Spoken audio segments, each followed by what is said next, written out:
have your attention? Thank you so much. I hope y'all enjoyed your conversation. I know it's been a long time since we've all really kind of been together, and it's great to be together and talk. And we will have some more time at the end, but we have a really special program for you tonight, and it's really, we need your attention, pay attention to it in order for it to, so everybody can hear it. So we just ask for your cooperation tonight. So I'm going to do a little something different tonight to start off. Normally we always introduce the head table, but literally everybody at the head table is going to speak, except for a couple of people. So I'm just going to introduce a couple of people who are not speaking from the head table, and then I'm going to introduce a few other people who are here tonight to recognize them. So first, I'm going to recognize Nancy Webby, who is the wife of Jimmy Reddy.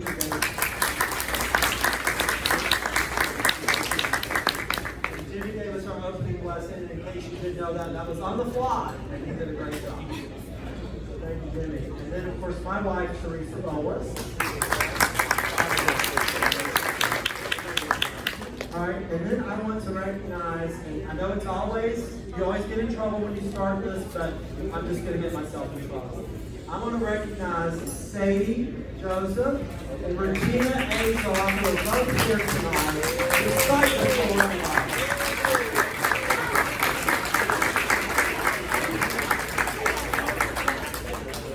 And the other thing that I would like to do tonight is to recognize, y'all please, is I would like to recognize all of those people who are our frontline workers during the coronavirus.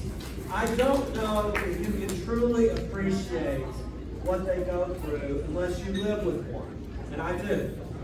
My wife is a doctor. I see it day in and day out. Her concern, her worry for her patients, her worry that she's going to give it to her family, her worry that it's going to affect our family, her worry that there's not going to be an end to this. And I know each and every one of you have a healthcare worker in your family, have a police officer in your family, have a first responder in your family. I know you're all affected the same way. So I think we should acknowledge all of them tonight with our applause.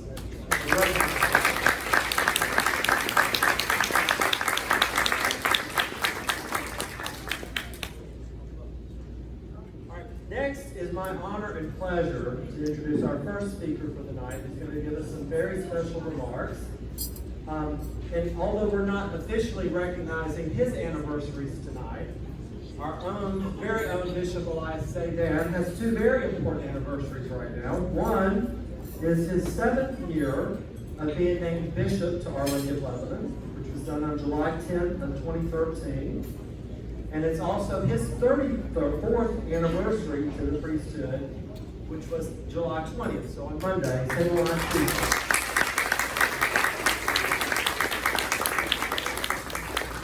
As many of you know, I've come to work with the bishop. And in my dealings with the bishop and working with the bishop, I know he is a very caring man. And that he cares deeply about each and every one of us, and each and every one of the people in the outpark. And I know sometimes, as a leader, you have to make decisions that not everybody likes. And Bishop Elias has to do that. But he does the absolute best that he can. And I truly believe we are very fortunate to have him as our bishop. And I believe he has done great things for our eparchy. He is putting our eparchy on the right path. And I believe our eparchy is going to grow stronger and be better, and be a better place for all Maronites because of our bishop. And so it is my honor and pleasure to introduce to you tonight Bishop Elias Banquet. Thank you, Paul.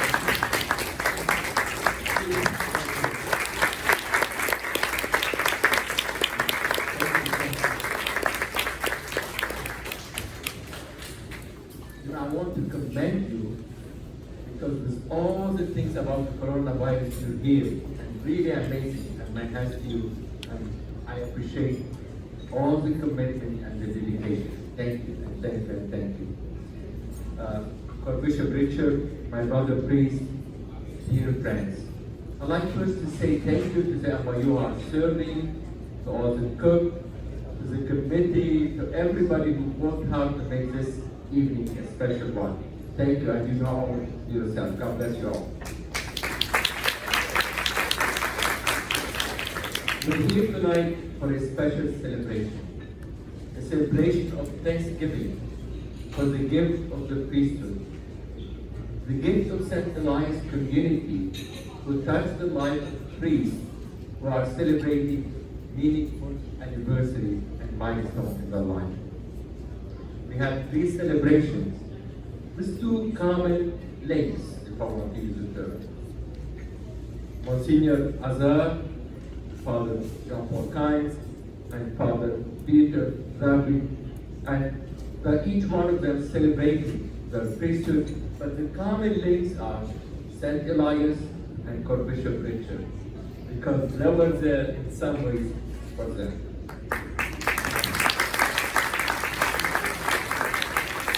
The first celebration, 40th anniversary for Monsignor Peter Azar, presently director of our seminary in Washington, D.C., Our Lady of Lebanon.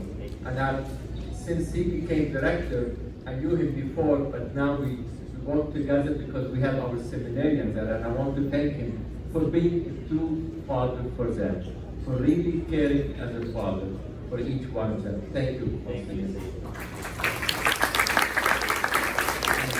And I learned yesterday that when he was dean, he could not do his ordination, but we invited him to St. Elias to have his ordination here. And I want to, this became a bond between him and the community of St. Elias when he was a deacon and seminarian when he was and he became a priest. And during his 40 years of ministry, he took different ministries and assignments where he enriched people, ministered to them, and left an impact on them. Due to the war in Lebanon, as I said, you became and you left impact investment. Tonight you are wearing as your anniversary, your ordination vestment. It's a beautiful journey, and I wish you have 40 more years of service to the Lord. The second 20th anniversary for someone you really know him well. He doesn't mean the son of this parish. He grew up among you and was ordained on July 20. He and I will share the same. We call each other on that day to make sure. And he was ordained a priest by the position of our first bishop of the eparchy of Our Lady of Lebanon, Bishop John Shadid. During the Jubilee year 2000, he went for a higher degree, for a doctorate in canon law, served in Detroit, and then at the congregation of the Doctrine of the Faith. And now I'm not today, and we made him to be also the canonical vicar for Our Lady. I keep bothering him. I keep asking, calling him, you have time, and he always came through. He never said no. Thank you, Father John Paul, for everything.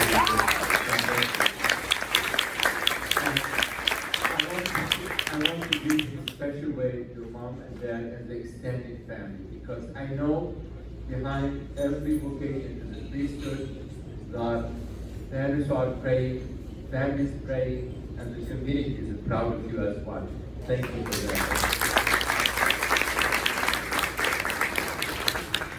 And 3 weeks ago, I had the joy to elevate to the order of Holy Priesthood our newest priest in the eparchy, Abuna Peter Zabi.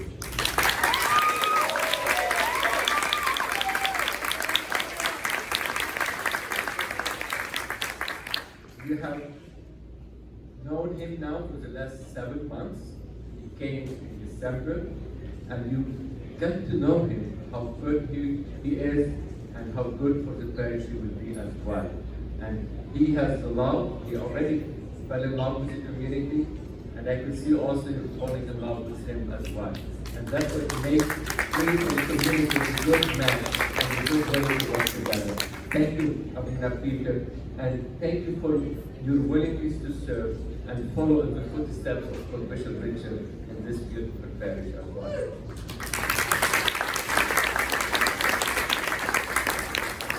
These three fine priests, each in his own way, have dedicated themselves to the service of God and His church, and contribute each in his own way to the ability of the Church of God.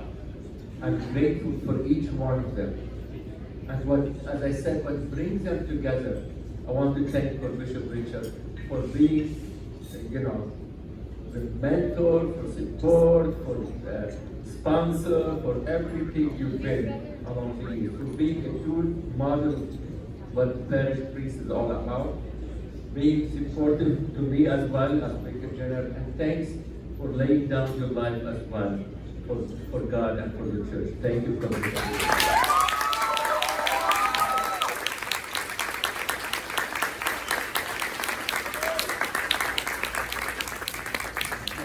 And the priest is never for himself. You are ordained priest for others. You're one for yourself, but once you are priest, you're priest for others.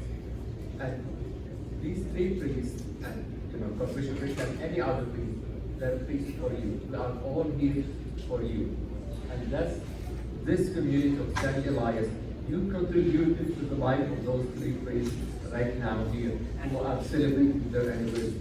You were there for them. You supported them in many and many ways through your prayers, your love, your dedication, and thank you for that as well. And keep praying so that the Lord will always, always send laborers to His vineyard. In fact,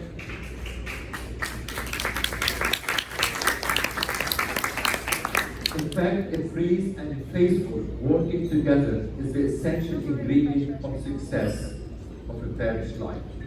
Success in a church perspective is different from business perspective. In business, you need to make sure you keep increasing your business. You need to add more, make more money, and everything. Success in church life is definitely to increase the membership, but to do God's will in our own life. And in daily life, being faithful to Him is honoring God by our involvement in the church life. Priest is a servant of the community, which in return respects and supports. Each member is important and precious. Everyone is needed, and there is always room in the house of the Lord for everyone. My wish for you is to keep up the good work, to grow and to glow, shine in good deeds. I assure you of my prayers. I'm here to do whatever I can to help you to prosper, go for higher and higher things, and I assure you of my love and my prayers for every one of you. May you stay safe and healthy. God bless you and keep you always. Thank you.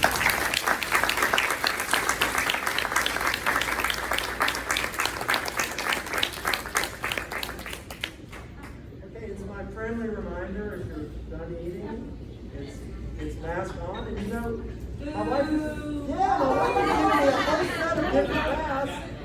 So there's one for every occasion. So I'm sure you'll have one that will. All right. Well, the next person needs no introduction in our parish, but it's my delight tonight to do so. He has been with us for over 47 years of his 48 years as a priest, which Father celebrated his 48th anniversary in January of this year. We had a very nice event at D Club, which wasn't necessarily for his anniversary, but we certainly celebrated that as well during the Man Lifetime Achievement Award that Father received. He has touched not only each person in this room tonight, in special ways that I can't even begin to imagine. I know for myself, he has been there at every moment, that every important event in my life, in my wife's life since we've been married, and even when we were engaged, he came to New Orleans to do that for us. Been there for each of our children as they have taken each of their steps along their way, and has been there for us in good times and in bad. He was there the night my mother passed away. He was there the day my father passed away. He's been there for all of us in that way. And no one will or can ever change that, and no one ever wants to. So we just want to respect and honor that for Father Richard forever. And, you know, he's really like our second father. And in some instances, he's like our first father. He truly is. When my father passed away, my father figure is Father Richard. And it has been. And I know he's been that for many people here. Not just for you, but for your children and even your grandchildren. And he will be that. And so he's also tonight touched each of the lives of the priests that we're honoring in very special ways. And so that is what he is going to now come up and talk about. And so it's my honor, without further ado, to introduce, who needs no introduction, our father, Father Richard.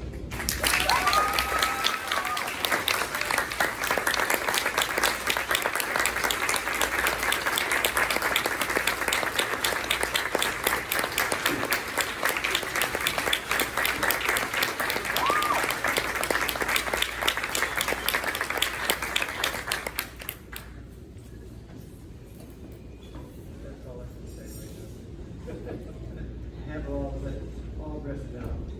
Can you hear? Yeah. Can you hear us? What a great time here with our bishop and all of you. I was going to say a funny thing about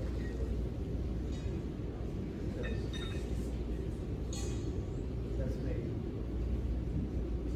Yes. Can you hear? Okay. Got it.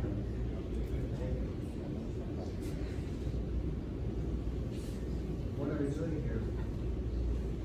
How did we get here? This is the first time. This is so what it means to us to be together here. We haven't been here for so long, since 1st of March. Now we see us, and yes, six, wait, no, don't get close, don't do too much. But what are we doing this for?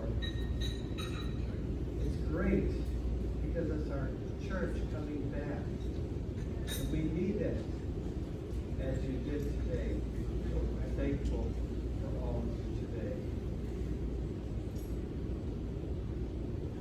And we are very happy to have Bishop Elias here, to celebrate with all of this the weekend. We are happy to bring priests back that was ornament celebration a long time ago. This is all part of our body, of what we have. And now we come one day, special day for our Bishop Elias, 34th anniversary of his ordination. God bless him. The first one was ordained, that I was going to talk about, is on St. John's. What's passing our Azar? No, he's great now. He has all the tough things. He was here on June 28, 1980. We were so glad to have him here. When he was here for this special weekend, he was working hard for our men to become priests. And that is tough. He's great for it. We could talk about how I met him. I'm just going to say a few for each other. He came from Lebanon. This other wonderful man, George Gully. And we also think of him, we think of him too, they're together. Father Gray was here for three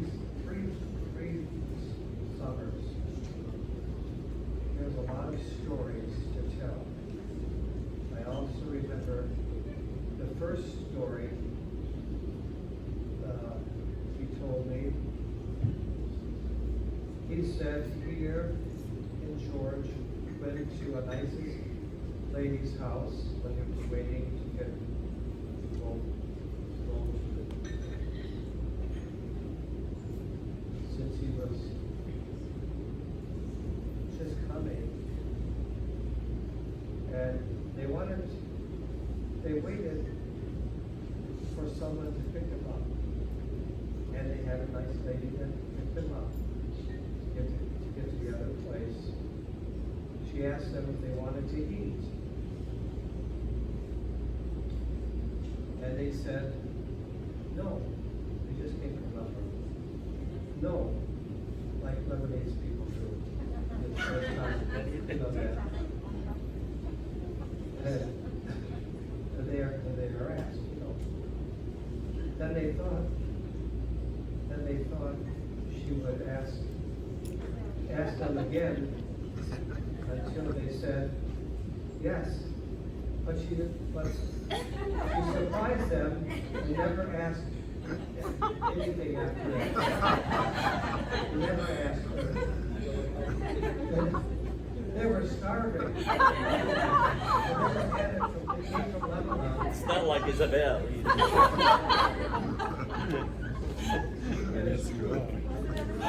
They never got any food to eat that night. They learned a very important, you could say it too, an American lesson. Never turn down food.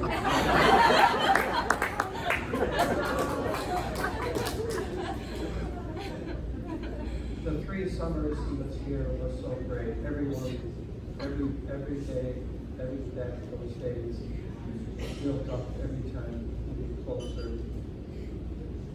Knowing that he was so close to his people and loved them. When it was time for him to be ordained, we asked him if he could like to be ordained at St. Elias, the first one we ever had here, St. Elias. He asked his uncle to come from Lebanon, and it was wonderful. There are so many great stories to tell about it. He's going to go on all this these next 2 days, but probably tell everybody more. So this is great. We're so happy to have him to celebrate his 40th year anniversary. Can you believe that? Just he was a little boy. No. Didn't have anything to eat. Didn't have anything to eat. Yahweh was so good to every one of us. We will be sharing many stories over this weekend about the great memories we have done. God bless you. Thank you.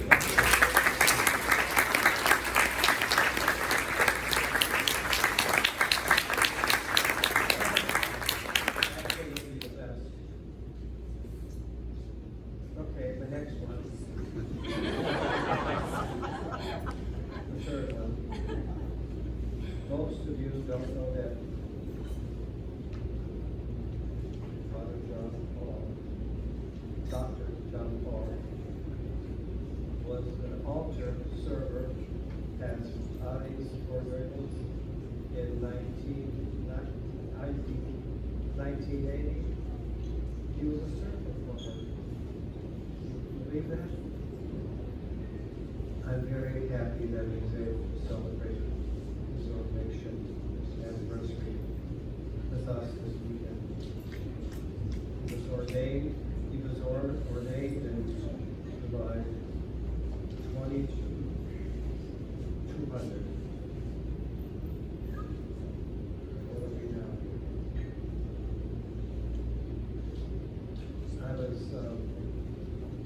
I was here when he was born. He was baptized, received the all the sacraments. He also knew that he wanted to become a priest because when he was little, he would dress up like a priest. That's true. And he was saying mass, actually. But it was a fast one. Very fast. Some things don't seem. Now he was here with us today, 20 years later, my God. A great priest who has done great things in many places, even though you don't know. The most important ones in that he has called to Rome. He served at the Vatican as official sessions in his office for how many years? Almost 11 years. You're supposed to call him back for 5 years. We just take 5. I went up there and I said, "Are you coming?" He said, no, I went to 7. And I said, "Did he finish the 5?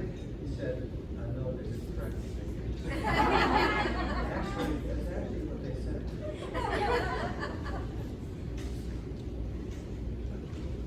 So now that he's back, we're so happy, and he will teach canon law at the University of Illinois. And he'll help us too in our diocese. He will. We are always glad for him to be back home this day.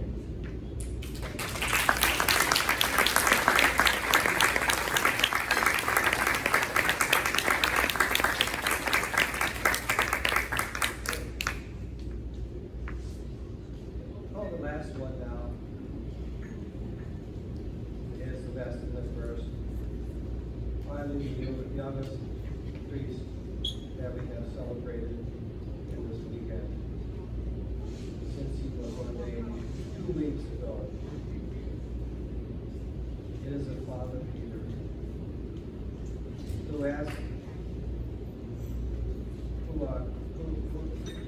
we are happy to have you as such Elias. Let us stand up and give all of our priests a gift of love. Let us stand.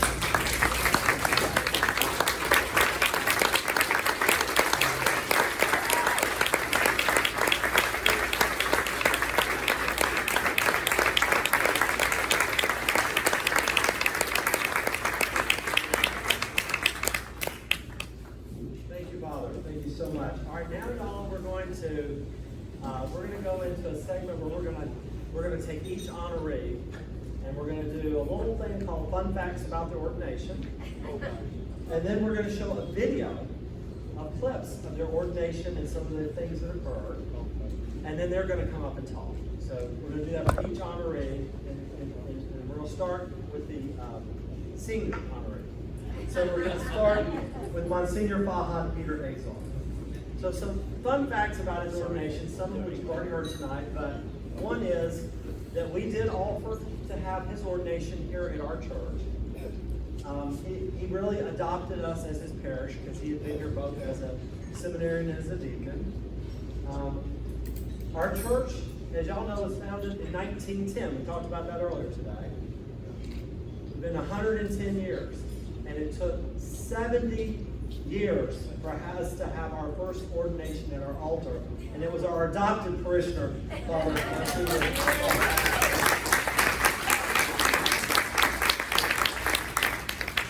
You may not remember this or know this, but his parents and siblings could not attend the ordination. Only his uncle made it to the ordination. We were truly his adopted family. The ordination was on June 28, 1980. The video that we're about to show is thanks to Sonia and Raymond Garner.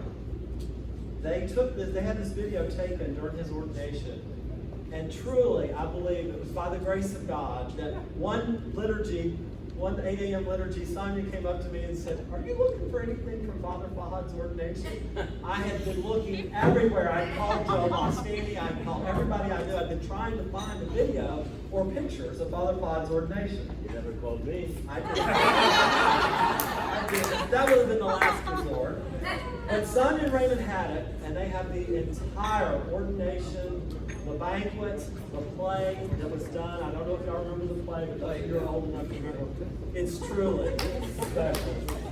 It's truly special. And we have clips tonight of all of that for you to watch. You'll see excerpts of Father Fahad's speech to the parish right here at this very hall 40 years ago. Amazing. And what is even more amazing is there's two things that I want you to pay careful attention that he says. It's a little hard, the video's 40 years old, it's a little hard to make it all out, so I'm going to preview just a bit. One is, he talks about imagining what a day in heaven would be like. And he says he could not imagine it being anything other than that day of his ordination. It's amazing. And the other thing that he did is he addressed the seminarians who had come to the banquet. And he told the seminarians that he would always be there for them. Kind of ironic now that he's the rector of the seminary. And he told them he would always be there for them. So obviously he does always do it for them. So now I'm going to tee up the video. I think somebody's back there that's going to show it. If not, I will go run back there and show it.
We present to your holiness, chosen by God, Bishop Francis, this God-loving Father Peter. Taking now this servant of Christ presence here, and elevating him from the order of deacon to the order of the priesthood.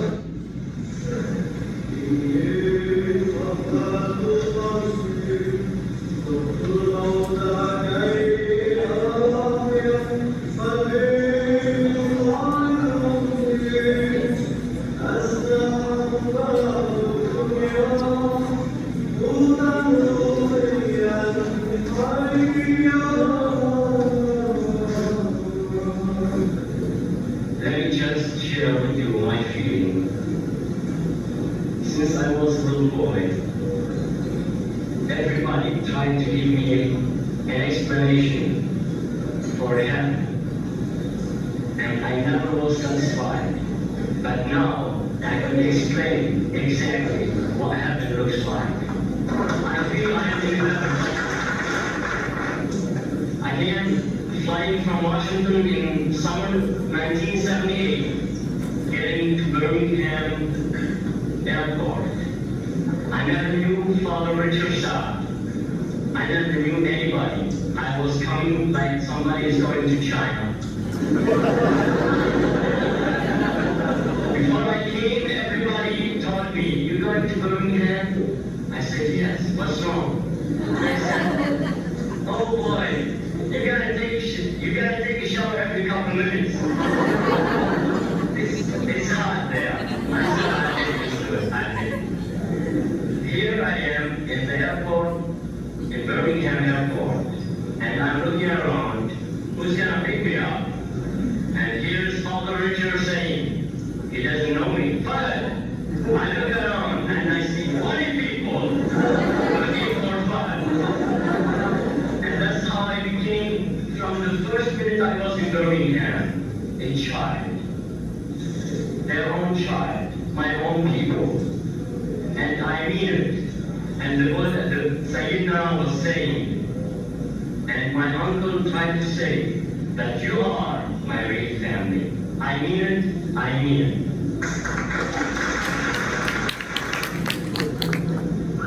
Finally, let me just address myself to my brother seminary, saying, I will never forget you. And don't you think that if I became a priest, I will forget you. I'm still a seminary, and I always be a seminary because we always learn. And how wonderful to be a laborer in the field of the Lord. Except that we are delighted to celebrate this joyous occasion with all of you. So dear Bishop Francis, Father Fahad, guests and parishioners of St. Elias, Father Fahad, we have some scenes from your past. And some from your present. We hope you and all of our guests will enjoy it. The title of our presentation, The Making of a Priest. Come in. Yes, ma'am. What do you want to be when you come? I want to be a professional football player.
everybody in the choir at the end who was singing, but you had Mary Milton, you had Jeanette Wyrick, you had Sonia Garnham, you had Teresa Garnham, you had my brother Herbert, my sister Dora, you had Eddie Maxud, you had who else?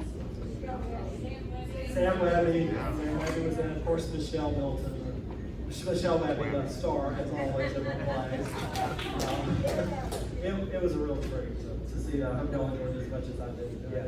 And I do just want to say a thank you, and my son's not here, Daniel, tonight, but I can't tell you what it took to make that happen. It's not as easy as it may look. I mean, we had a VHS, which we had to convert, which was converted to a DVD, which then was digitized.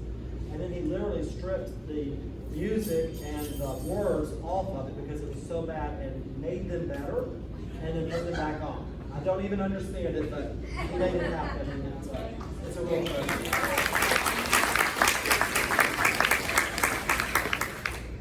So, wow, after that, there's not much that you can do to say to introduce, actually, my senior father, but I would just say that, you know, again, he came here in '78, he was ordained in our church on June 28, 1980. He was in many different parishes after that until he settled at the Rectory of Our Lady of Lebanon Seminary in Washington, D.C. And he has remained close to our parish since his ordination. He's been back for special occasions. Whenever we've invited him back, he's been back.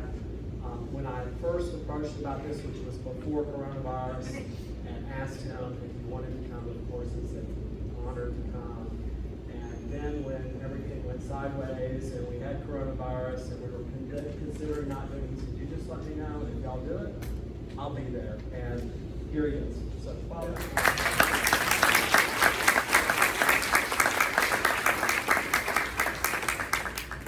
Thank you. Me, no English. I just came from China.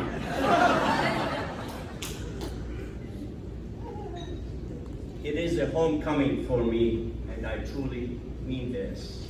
I feel the love and the care in this room, in this parish, in this church. Today, this morning, I got up and I started walking around the complex. And so many things came to mind. What a beautiful, beautiful memories I cherish for life. Because of you, because of Core Bishop Richard, the way you welcomed me from day one, I can never forget the joy, the happiness. Every time I left here, I left with tears. But the only hope I had, that I had a chance to come back and visit with my own family here in Birmingham, Alabama.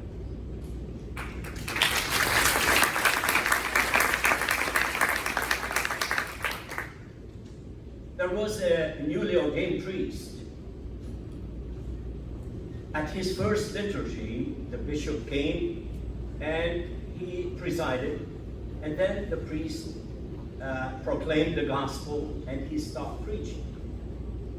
At the end of the liturgy, the bishop went into the sacristy and told him, "My son, that's now how you begin preaching.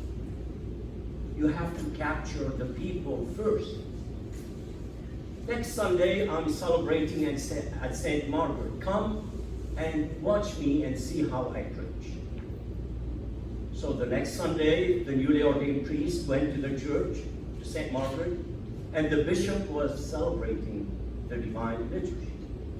Here comes the time to preach. The bishop says, "I am in love. I am in love with a beautiful woman, and her name is Mary." And he started preaching.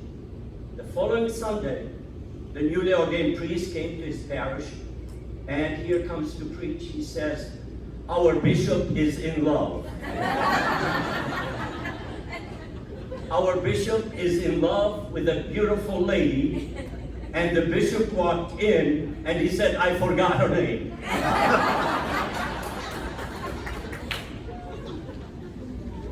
Forgive me, Bishop.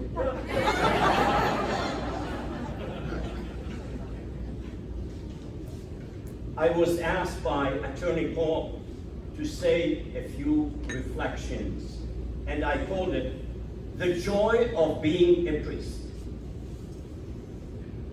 The priesthood is clearly about celebrating God's love and life for us, and our living and loving in the presence of God. I really feel I am growing into the priesthood. What the priesthood and I will be like when I grow up and really learn to listen to God, I have no idea. But at this point on this wonderful journey, I ask you to join me in thanking God for all the blessings. The good Lord told us in His own word, "He who has given up houses, or brothers or sisters, or father or mother, or children, or land, for the sake of my name, will receive 100 times more. I have given all that, and on the other hand, I have been blessed, for so many like you. You became my brothers, my sisters, my own family since day one." Reflecting on 40 years of priesthood, the word that first appears is gratitude. I am not sure what I thought my life would be like as a priest after 40 years. But I have to say, whatever I imagined has far exceeded any expectation. More than anything else, this is a time of reflection and thanksgiving. For all of us, life brings its challenges and opportunities. As a priest, I do not think the challenges I experienced are any greater or worse than those of anyone else. We all deal with many demands, not enough hours in a day, dreams and desires that go unfulfilled. And at the end of the day, we do the best we can with what we have. I am happy with my life and my vocation. There have been difficulties, of course, conflicts, confusion, and difficult choices, but over 40 years, the one constant has been the abiding presence of God, and how the people that I am blessed to serve have taught me how to be human and a priest. We happen to be weak and insensitive at times, and we certainly make mistakes. Saint Gregory the Great told his priests that God made them imperfect to keep them from being proud. God made imperfect priests so that Saint Gregory says, since they are not strong enough to overcome in what is last and lowest, they may not care to glory in their chief performances. I have been blessed by parishioners whose gift of listening has revealed its true nature. I have been encouraged and strengthened by faithful individuals through their generous, hospitable, and vibrant service to God's people. From senior priests, I have learned to trust in the action of the Holy Spirit and appreciate the long view. I have witnessed incredible trust and hope in those sitting at the sick bed of a loved one,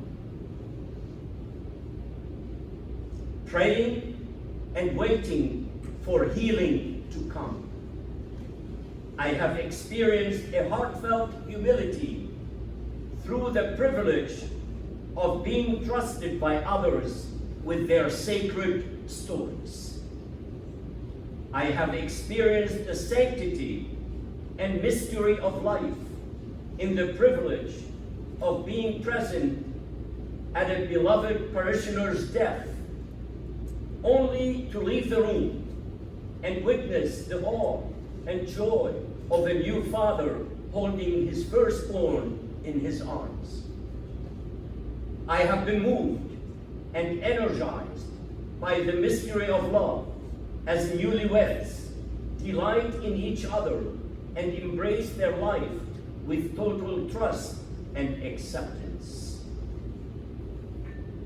I owe a great deal of prayers, thanks, and love to my dear mother, Sadie, and my father, Farid. They encouraged me at a young age and supported me throughout my journey to the priesthood. Their pride is reflected in the presence of many of you who are here, overdoing yourselves to make us feel respected and honored. I am grateful to the late Bishop Francis Zay, who sponsored me to be a seminarian in this epoch, and for being a wonderful father to me during his episcopacy. I was ordained a priest at the very altar of St. Elias through the imposition of his hands. How can I forget the years of ministry under the leadership of Bishop Stephen Dwayhe, whom I am very grateful to for recognizing all my accomplishments and bestowed upon me the dignity of peridute with the title of Monsignor. I pause and congratulate the newly ordained priest, Father Peter Zaki, the fruit of our seminary. I am so proud of his piety, compassion, and dedication. He certainly reflects the love of God and the love of his priestly ministry. Finally, what can I say about our dear and loving Bishop Elias, whom I love and respect tremendously for placing his trust in me to form our future priests.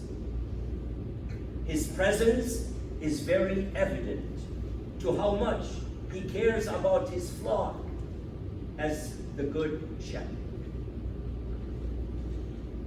To my brother priest, co-bishop Richard Saad, who strongly encouraged me and insisting on returning home to St. Elias and give thanks to the Lord for blessing me with 40 years of ministry. Co-bishop Richard has been my model, my tutor, my brother, my counselor, and my friend. He never failed to call me at my anniversary for 40 years. Every single year, the phone rings. I say, this is Father Richard.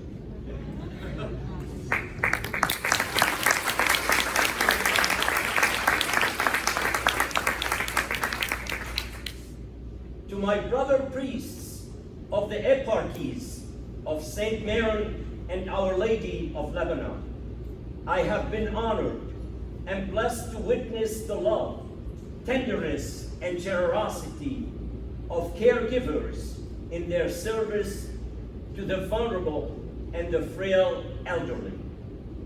I have been amazed and uplifted at the patience and concern of their ministry. I have experienced God's love in the forgiving hearts of those who have experienced terrible hurt and great crime, and in my own life, experiencing the forgiveness of brothers and sisters on the journey when it was neither deserved nor anticipated. Today, we thank Jesus for giving us two sacraments during the Last Supper, the sacraments of the Eucharist and the priesthood. both the Eucharist and the priesthood were born during the Last Supper. I would like to begin by sharing some thoughts of Saint Pope John Paul II from his letter to the priests for Holy Thursday in 2004. Pope John Paul II writes about the priesthood originating during the Last Supper. Quotes, "At the Last Supper, we were born as priests." End quotes. Then he continues to write about the connection between the priesthood and the Eucharist, saying that priests were born from the Eucharist. You see priests involved in many different activities. No matter what type of good work a priest does, the high point of the priest ministry is celebrating the Eucharist. It is the most important moment of the day for the priest. And so the Pope writes, the ordained ministry enables the priest to act in persona Christi and reaches his highest point in the moment when he consecrates the bread and wine, repeating actions and words of Jesus during the Last Supper. The Pope reminds us of the importance to pray for vocations so that priests may never be lacking in the Catholic Church. We need men and women to hear the Lord's voice, calling them to his vineyard. We need priests, but we also need people who can sustain priests. We need you. We rejoice knowing that the voice of God was heard in this parish, and we are very proud of the ordained priests from this parish. They are the fruits of our prayers to vocations. We have Father John Paul Kimes here present, Dr. Father John Paul Kimes, whom I remember before I was ordained as a seminarian. He and I will go out to the parking lot and pound incense for Sunday. This weekend we remember that together, and many other activities we have done. He is celebrating his 20th anniversary as a priest. And congratulations, and wishing you many more years of joy and happiness in the ministry. Also, we have Father Paul Bowacker from this parish. And how can I forget Margaret Dietz? Some of you still remember her, who became a nun with the Sisters of Saint Mother Teresa of Calcutta. She is now in Washington, D.C. I've been trying for 3 years to get to say hello to her. It never worked yet. But I hope in the near future I will have a chance to visit the convent and see her once again. And today, we ask the High Priest to send us holy priests to continue the mission of Christ entrusted to us.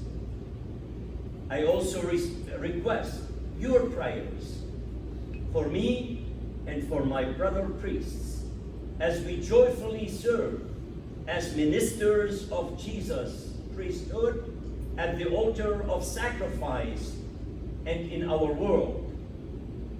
I thank you once again for giving me the opportunity to be here, for welcoming me so warmly, and for being my spiritual family.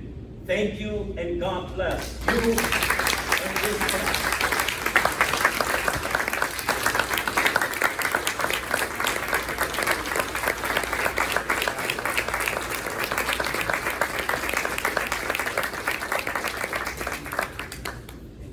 it just gets better.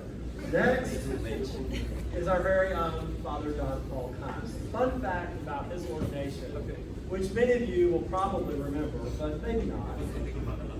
Yes, it was. So Birmingham had been in a very serious drought for months. In fact, on July 19th, the day before the ordination, Birmingham reported a temperature of 103 degrees.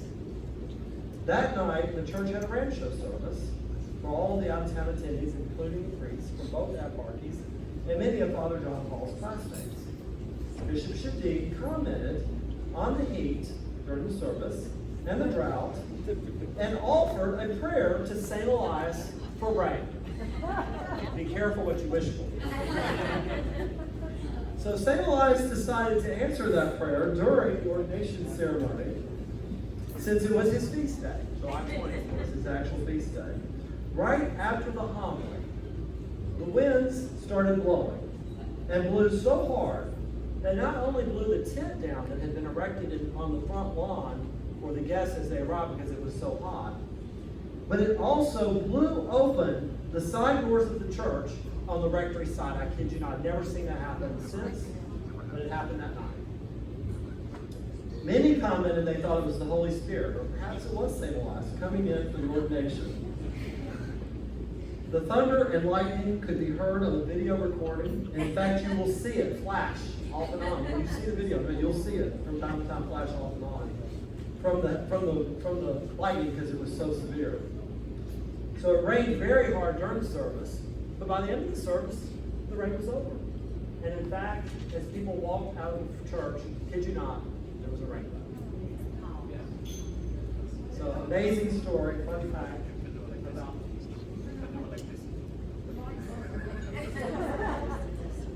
So the video that we're about to show, just a brief introduction about it. So I think the first thing that stands out to you is the number of people here. The number of people at our church, the number of people on the altar, the number of priests, the number of seminaries, the number of deacons, the number of altar boys. It was incredible. It truly was. And Father Fahad is here for it.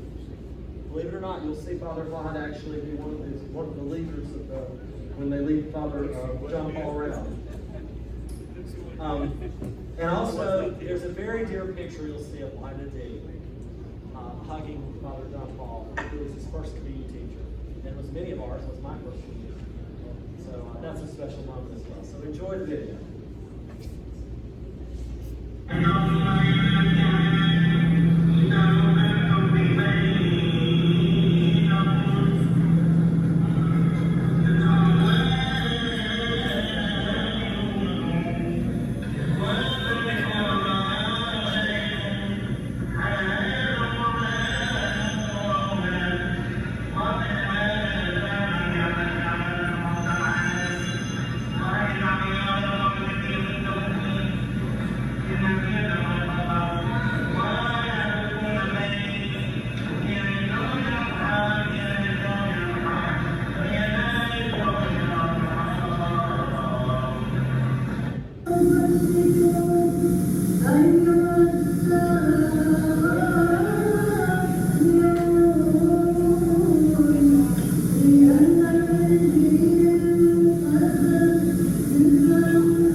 By what kind of death he would glorify God.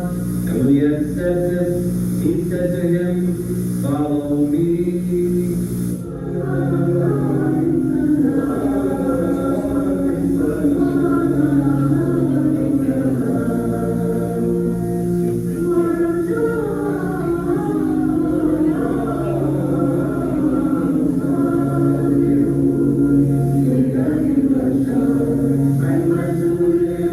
Thank you.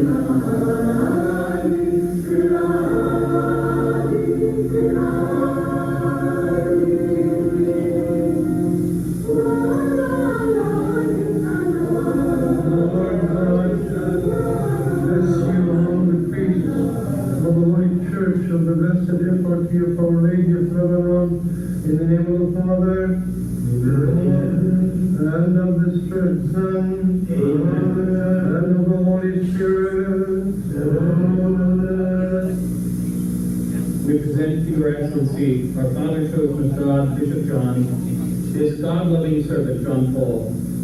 He is standing here to receive the imposition of hands from the order of deacons to the order of priests in the name of the holy altar of St. Elias in the eparchy of Our Lady of Lebanon of Los Angeles.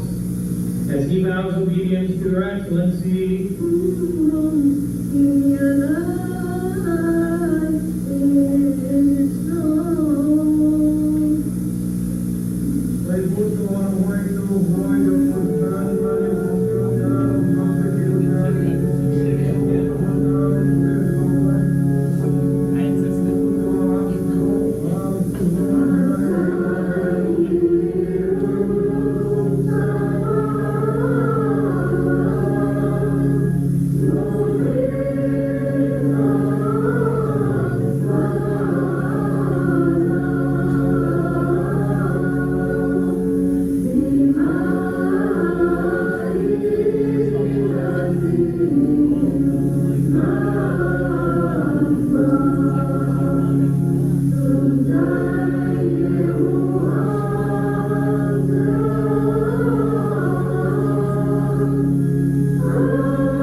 Joe and Sam. It's so special to see them in that. And many of you may or may not remember, but Joe was actually ordained 2 days later as a deacon, and then celebrated his first Mass as a deacon, and then the first major Mass as that Father John Paul celebrated on St. Charles' feast. So how special and what great memories that was. So as y'all know, Father John Paul, one of our own, I literally remember Vacation Bible School teaching him. It was amazing. He grew up and has done great things. Has been off the road professor of the practice of teaching canon law, now at the University of Notre Dame Law School. That's what he's currently doing, and visits us a little more often now that he's stateside, and we always enjoy seeing him. So it's wonderful to have you here, Father John Paul.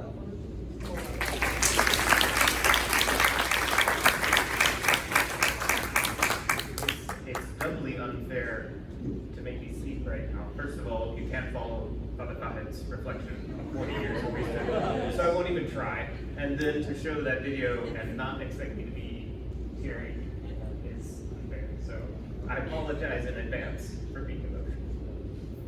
But it'll go away, it always does. I guess the only thing that I could really reflect on that you don't already know, because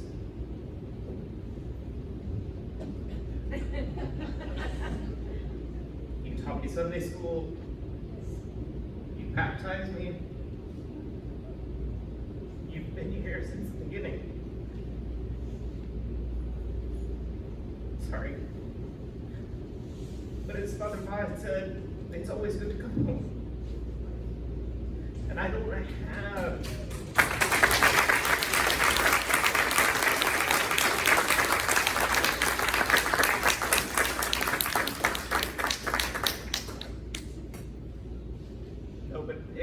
it's hard because I don't have the kind of priestly experience that I thought I was going to have.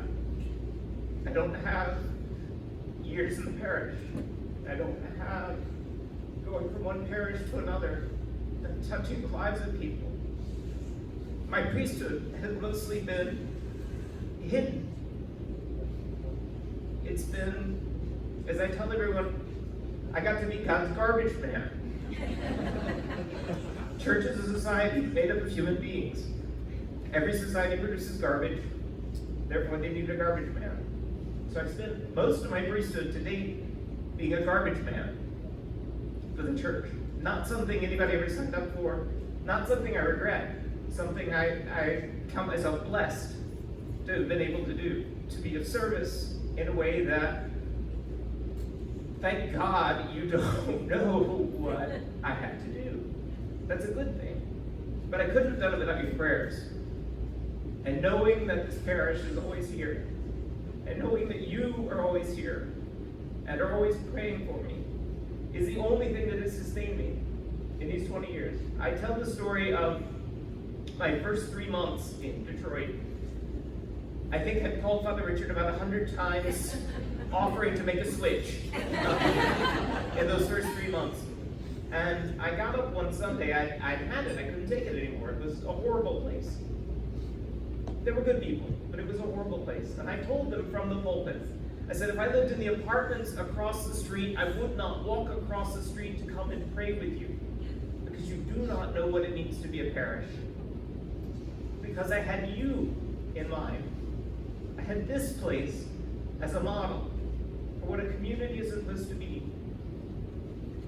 You don't hear that enough from priests who have been elsewhere. Father Fahed knows. Father Richard knows. Father Peter may or may not find out. I hope for his sake that he doesn't. I hope for your sake that he doesn't, because that would be great things. But you need to know what an amazing community you are.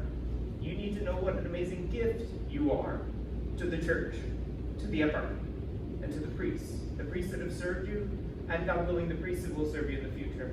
So more than that, I can't say, but thank you, God bless you, and remember us always in your prayers.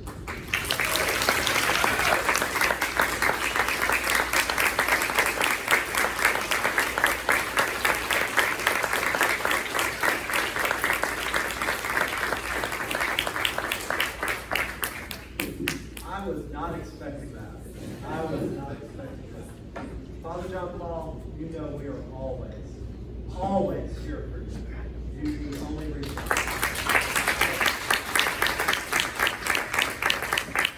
Wow.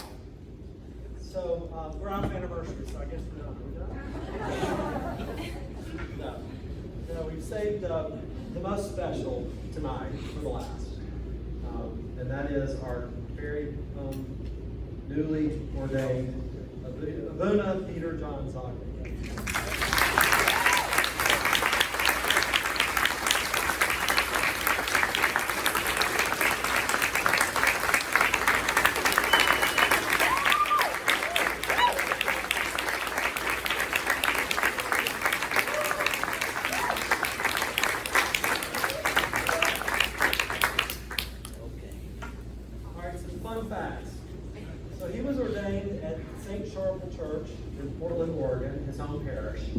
on June 27th, 2020. I bet you don't know that it's the first church outside of Lebanon in the world, I've been corrected, in the world before Lebanon, named after St. Charles. Wow. First church in the world. This is different. And I know St. Charles was very special to my family and to many here and elsewhere, and that's a wonderful blessing. So it comes from there. While he did not have quite as many people in the church at his ordination as we saw in the first two videos, and you'll see that in the third video that we're about to show, his ordination has had over 1,500 views.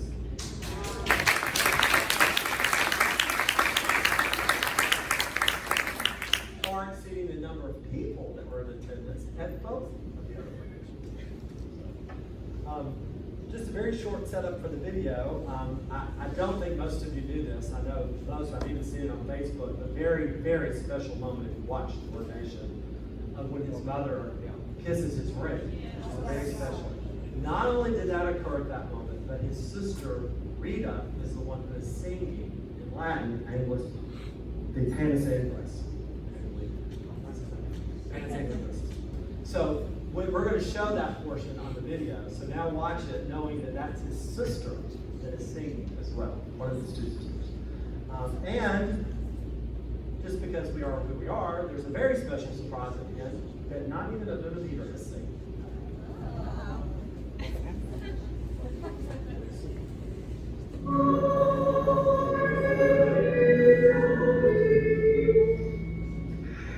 Hello, Shanaz, or well, I should say, We're so proud of you and so excited that you will be joining us soon back at St. Elias. We miss you, and we're praying for you, and we can't wait to celebrate with you when you get back. welcome you to be our priest at St. Elias, and congratulations on coronation. We wait to see you with William Peter on July 9th. We will only pray for you on Saturday. Deacon Peter, we are looking forward for you to come back. Yay, we're celebrating with you. We can't wait for you to get back so we can all celebrate together. We're excited for everything that's to come. Sabrina, Peter, you've already done amazing things in our parish already, and we just look forward to the many years ahead. Look forward to having you back at St. Elias very soon. But we already see so many good things in you. Congratulate Deacon Peter on his coming ordination, and I'm glad you'll be with us for a very long time, I hope. And I wish him all the best. And I've enjoyed his homilies, and I'm glad that glad for it. God bless.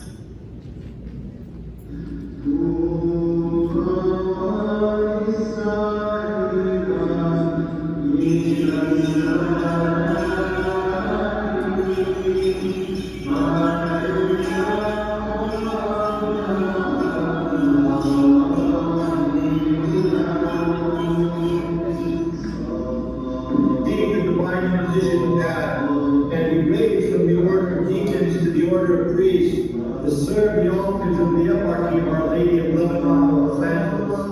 As he performs his obedience to your excellency, let us pray to him proclaiming 3 times.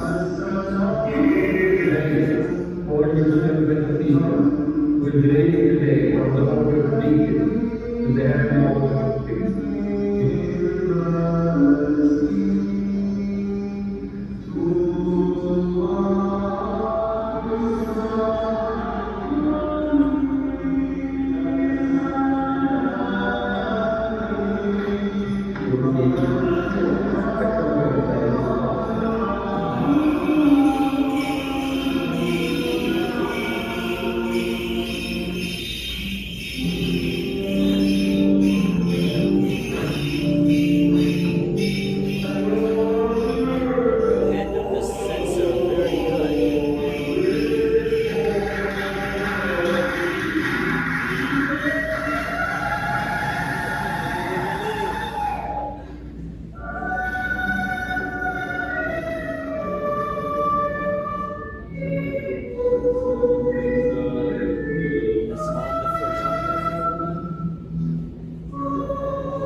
She may live and good as in the prayer of Mary, the Mother of God, and all the saints.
When Jesus asks the question, what he actually says is, who do y'all say that I am?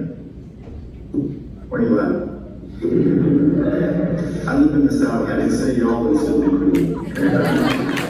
That's like St. Elias Church in Birmingham. I know they're all watching.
And thank you, Alabama, for taking care of Peter.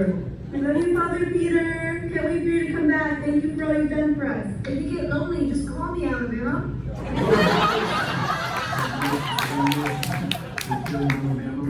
Thank you, Birmingham, for taking care of Craig. He takes care of you as well. Dr. Joe, miss you already. Can't wait to see you soon in Selma and Alabama this time. Okay, a little bit of context here. We are outside next to a campfire hiding so that Peter doesn't see this in advance. And my only advice I can give you, son, that I haven't already given you over the last many years, is stay true to your roots, son. Don't get involved in that Auburn, Alabama stuff.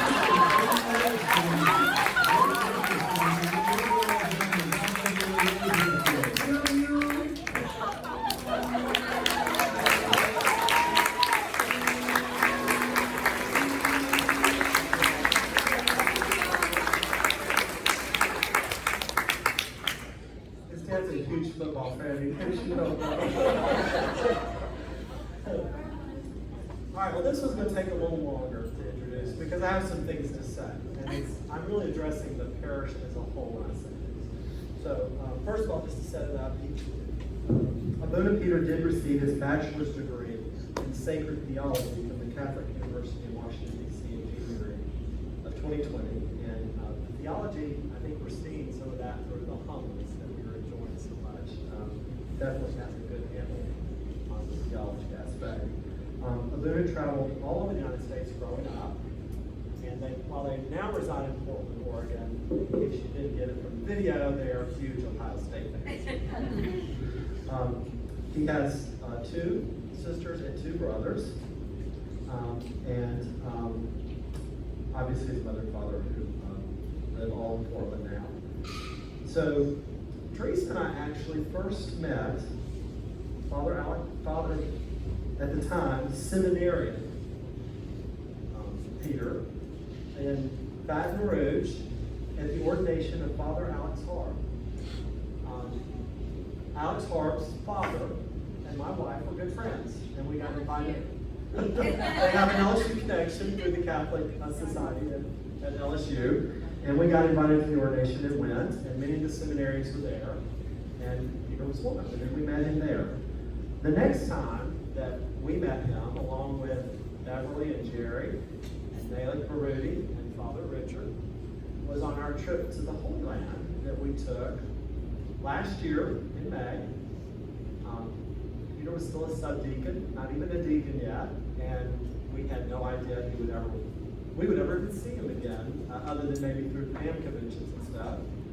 But we did get to see him there, and we got to know him some. And one of the things that impressed me on the trip that he did from the very beginning, and it was not something our tour guide, who was excellent, was doing, is that Peter had his Bible, and he had marked every verse of where we were stopping, the actual verse that you could read, and while you're there at that actual setting. And he would open his Bible and read it, and I started, what are you doing? And he's reading it. So I started reading it with him because I really got a lot out of that, to be able to read the passage and stand there and look at it. It was amazing.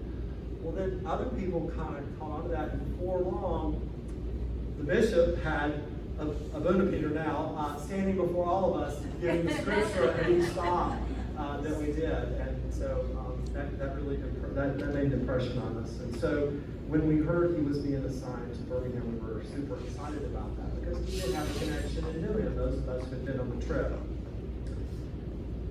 We are delighted. We as a parish are delighted to have Abuna Peter here, and we are fortunate to have such a young, energetic, thoughtful, caring, mindful person as our priest. And as y'all get to know him, I promise you, you're going to find that to be more and more true. He is extremely thoughtful. He wants to think things through. He will tell me flat out, I can't give you a decision. I have to think about it. And I respect that a lot. And we know that he is now our day-to-day priest that we're to look to in charge. The Father is still here, of course, and advising and mentoring, and will be until he retires in January. And we're going through a bit of a transition after 48 years in our parish. And in my lifetime, we've never done it, because we've had priests that just left, and another priest came, but we didn't have a transition. And so we're all going to have to work through this, and work through it together. And together, we're going to make it better than ever. And I am absolutely confident and sure of that we will do it. But there will be bumps and bruises along the way. And the only thing that I can ask of each and every one of you, which I asked at the St. Rome banquet, is you must communicate with me. You must tell me when there are issues. You cannot just go around talking to other people and not let us know if you have an issue. Let me or any council person know if you have an issue with something. And I promise you, we will take it up, and we will consider it. And I know that Peter will, because I have dealt with him, and I know the kind of person he is. So with that, I just say, we're lucky, we're fortunate, and we're blessed to have a bit of Peter.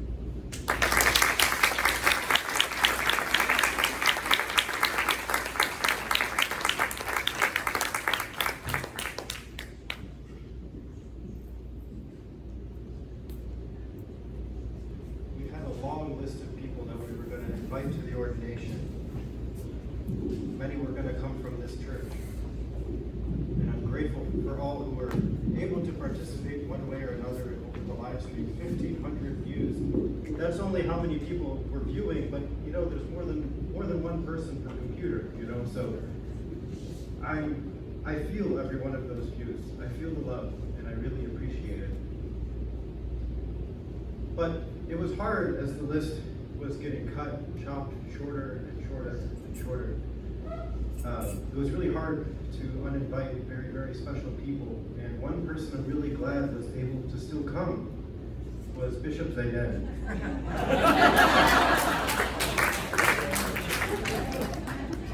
honestly say it wouldn't have been as good without him. Say it now, you didn't just make that day special, but you made the rest of my life special. And you didn't just make the rest of my life special, you made the rest of eternity special. Because I'm a priest forever. And so I thank him from the bottom of my heart.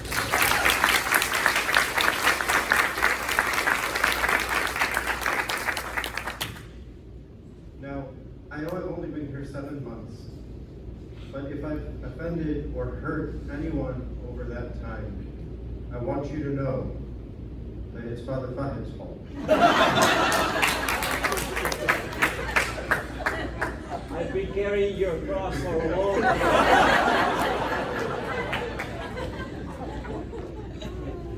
That was a joke. Now this is the truth. Father Fahed has a fatherly heart, and we see that in the seminary. And one way in particular that I saw it over the years that he was forming me was how when the seminarians were hurting for whatever reason, Father Fahed was also hurting. And when the seminarians were rejoicing and happy, Father Fahed was also happy. His emotions were mixed up in ours.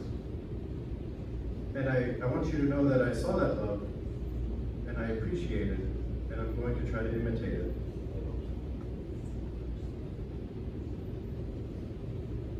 To Father John Paul, our other honoree,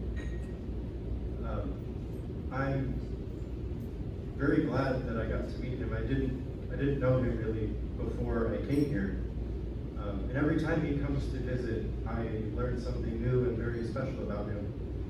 He's always there to help me when I ask for help and when I don't ask for help. That's a compliment. That's a compliment. Because when you don't ask for help, that's when you need it the most. So Father John Paul has been there for me. I'm amazed at how he can be firm and strong when he needs to be, and very, very tender when he needs to be, and loving. And so thank you for knowing you for just such a short time. You've had a big impact on me, and I really appreciate it. God bless you. Now, the number one question that you get when you're a young seminarian and a young priest is, how are you going to give up a wife? Right? I can't tell you how many times I've been asked that question. And the reason I've felt confident to be able to do that comes back to a lesson that I learned kind of gradually over and over again growing up. And that's that when you give something up and you offer it to the Lord, he never forgets that. And he will respond in ways that you won't imagine.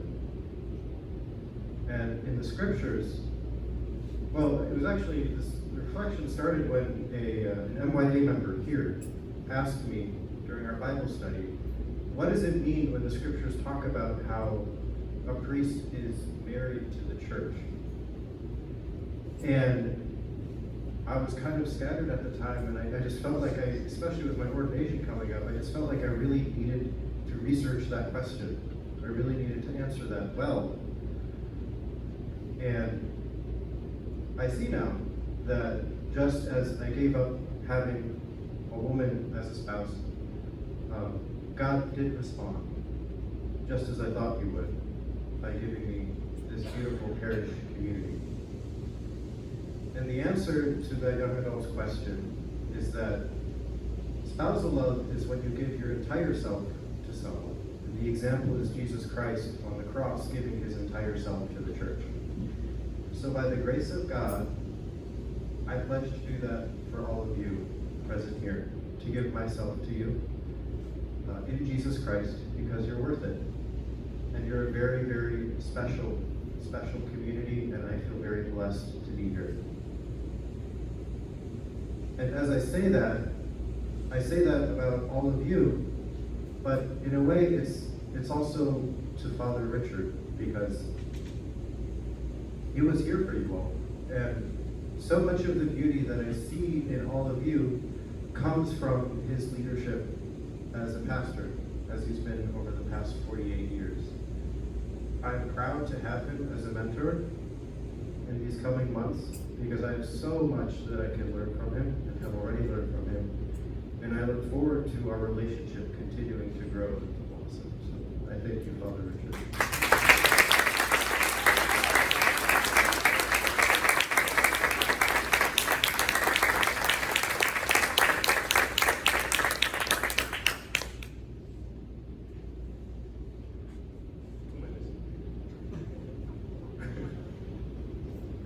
There are so many people who I need to thank. Whenever I reach the end of a speech, I feel like I'm missing someone because everybody deserves to be mentioned by name, you know.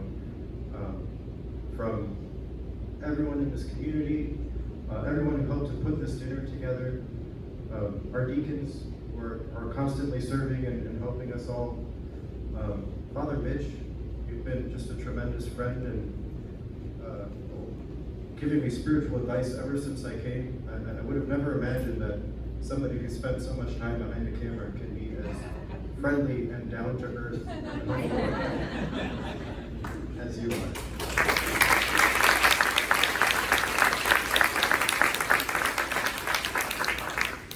So I just want to thank everybody here present from the bottom of my heart, and I'm looking forward to many years to come serving you as your priest. Thank you.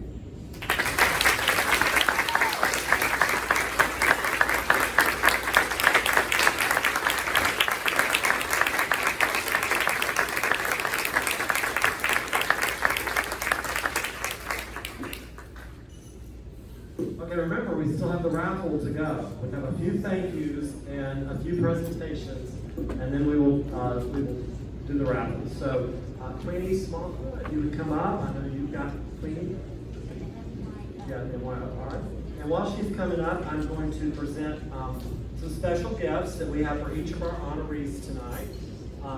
Mary Bolus very much was in charge of this and did a beautiful job.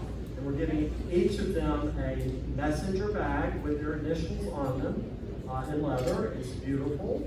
Mary did a great job with them, as well as a token of our appreciation from the parish as well to each of our honorees tonight. So I'm going to give them those gifts. And then we can start the presentation.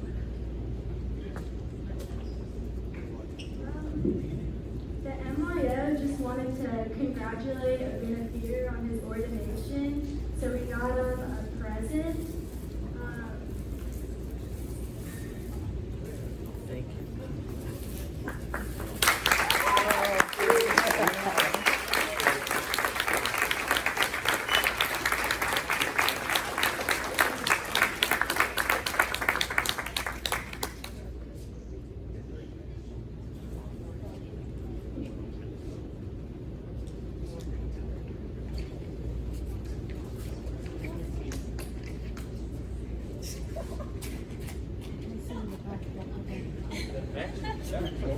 Yeah, all magic work. While they're up here, one of the things I was certainly going to do is to thank the MYO one more time. So thank you so much.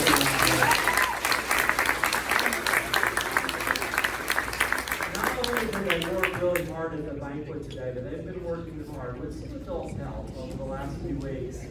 And they have completely redone the MYO room.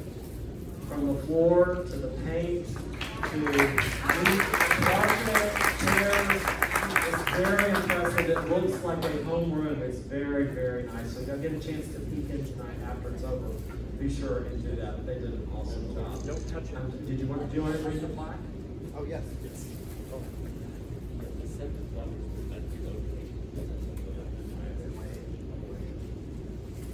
So it says, congratulations to Abuna Peter Zogby, ordained June 27, 2020, presented by St. Elias MYO. Thank you.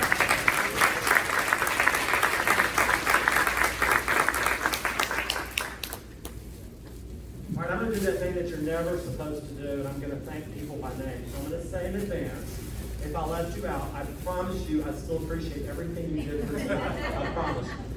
But there are some people that just really went above and beyond. I think not only was this really difficult because we kept changing, literally, every day, what we were doing, But the people who were on board to do it said, I'm on board even with coronavirus. And that's putting themselves, potentially in harm's way. And they did it anyhow. And so I really want to thank them personally. So it has to start with Patty Joseph.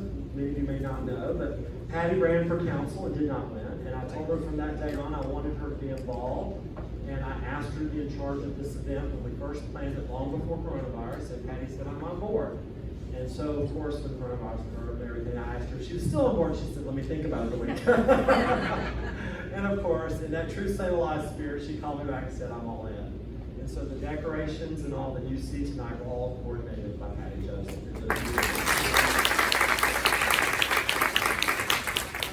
Next on the list is Jackie Simon and Janice Turner, who worked endless hours in the kitchen putting together this meal. It was their plan, it was their execution, and they did a wonderful job. The bishop said his only complaint was there was too much food. In true Lebanese spirit. So next I wanted to thank Mary Bolus. So the programs, if you have not opened them up and looked at them, you need to. This was designed and put together by Mary Bolus. Not only is it a picture that she created of St. Elias, but when you open it up, it has a pocket for each of the prayer cards, which one is from each of the ones who we're honoring tonight. So that you have a prayer card and you can keep it in your souvenir program. In the back of it is a program. So she designed it, put it together. It's very well thought out. Please take it home. Keep it forever. I know I've got mine. We've already asked people who aren't here who've heard about it and seen them for more. And when they're gone, they're gone. They're not coming back. So there are no more to be had. So keep yours and treasure it because it's a true treasure. And Mary also did the gifts for each of the priests. So thank you so much.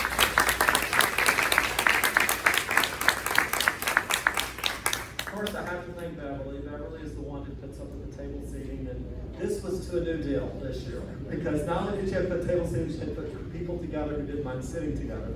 And it changed. Some people didn't have a problem for a while with somebody else, but then they thought maybe they did, so they wanted to move. So it was a constant struggle of chairs, and Bev did it and never complains. And well, almost. She also made the gravy that y'all had tonight. And in that vein, I want to thank Adele Brubacker, who made the steak knot bowl tonight.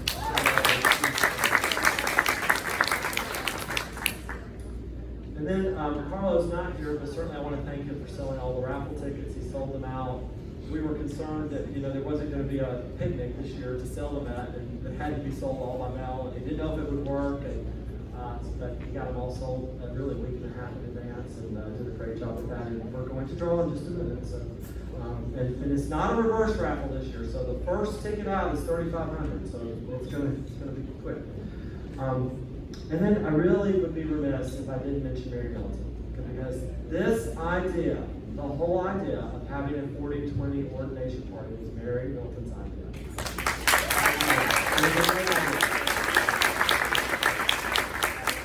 And if you haven't seen the back of the bulletin, Jeanette Wyrick designed and put together a great memento to each of our honorees on the back of the bulletin, which was printed out and it's at their gift table in the back, and you'll also have it, of course, electronically. So it's a beautiful job and a great remembrance also. And so thank you, Jeanette. Mary Jeanette also helps that out. Kassoon helped set up. Richard Kassoon helped. We had Jerry Combs, of course, leading the NYO effort. We couldn't do it without you, Jerry. Thank you so much. We had the Ladies Altar Society, the NYA, the NYO, Michael Harrison, who did our singing for us. Thank you so much, Michael. And then I do want to mention my son Daniel again, who put together all the videos for us. It was constant emails. Oh, can you do this? Can you tweak this? Can you change that? Can you move this? And he did it all, and I thought it really came off really well. And in the end, I just want to thank all of those who helped in any way that I didn't mention by name. It's not because I'm leaving you out. I appreciate your help, and we all do. We couldn't do it, as we always do, together. So thank y'all so much. All right, now it's time to go around. So we have put the 100 tickets in the bowl. It's been verified by 2 priests that 100 tickets are in the bowl inside of them. in the bowl. And so now we just need somebody to come up and oh no, we can't blame the bishop. We'll blame our adopted first year father Bob. I think that's it. Come on. Turn your head and don't look so you can't see any of that. Can't see. Turn your head. Turn your head. 3,500. This is the ticket. 3,500. Ready? You're ready? And it is Joe and Ann Webby.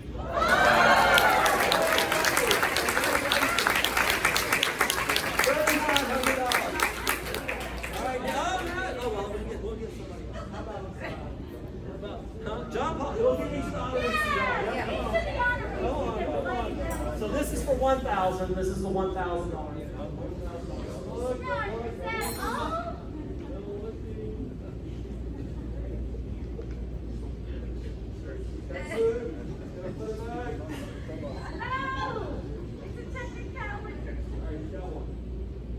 Joseph Hatship.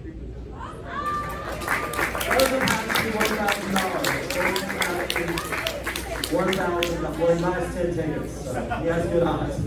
All right, and that means, Luna, you get to draw. You get to draw the $500 ticket. $500.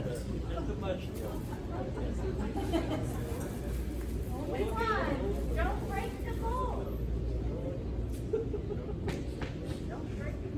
Anyone seen the Hunger Games?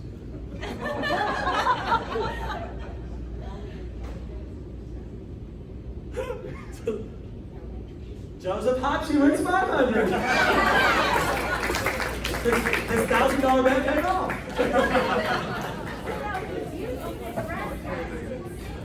All right, Joe and Ann Webby, 3,500. Joseph Hopsy, 1,000. Joseph Hopsy, 500. Those are the three winning tickets. Okay, so I know in the past sometimes we've taken flowers. Do not take any flowers tonight. We're using them tomorrow, so please do not take any flowers. However, the wine, you may screw the top back on and take home with you. It's at your table if you would like it to take home. So you may take the wine home. And I do want to thank Lalon Williamson who handled the wine for us. Thank you. All right. So, that leaves me with Father Mitch Hackler to come up and do a closing prayer for us. But I'm going to talk about him for a minute because we don't do that very often. We don't do that very often. And since I didn't do an introduction at the head table, I wanted to introduce him. So he is a very impressive person. You've never read his credentials. They're extremely impressive. So he earned a bachelor's degree in philosophy and theology from the University of Detroit Mercy and was ordained a priest in 1976.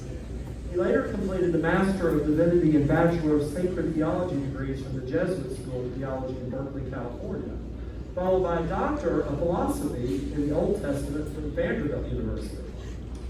He is an accomplished linguist, speaking in so many different languages I really can't even talk. I don't even know what they are. Latin, Hawaiian, Greek, Hebrew, Aramaic, Ugaritic, I don't even know what it is. English, German, Spanish, Polish, Modern Hebrew, Arabic, French, Italian, and he's of Polish descent.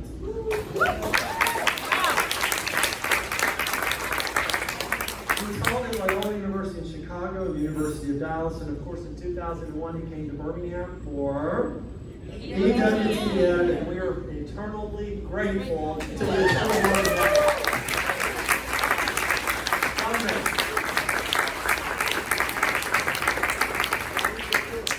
The only mistake you made is that I didn't go to Berkeley, California. Thank you, Jesus.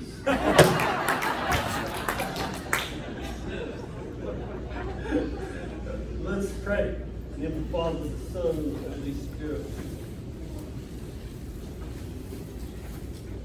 Lord, we praise and bless you for this celebration of our patron, St. Elias, but the priest that you have sent here to serve us, or Bishop Richard, Monsignor Father Geek, Father John Paul, the new Father Peter. We thank you for all the people whom they get to serve. May we always draw ever closer by this meal, by this fellowship, and by our worship of you, most importantly. So that everything we do as a parish would be solely for your greater glory and praise and honor. For you are the Lord forever and ever. And the Father, the Son, and the Holy Spirit. And God bless all those cooks. Thank you all for coming. Thank you all for being here. Have a safe and healthy evening. Good night.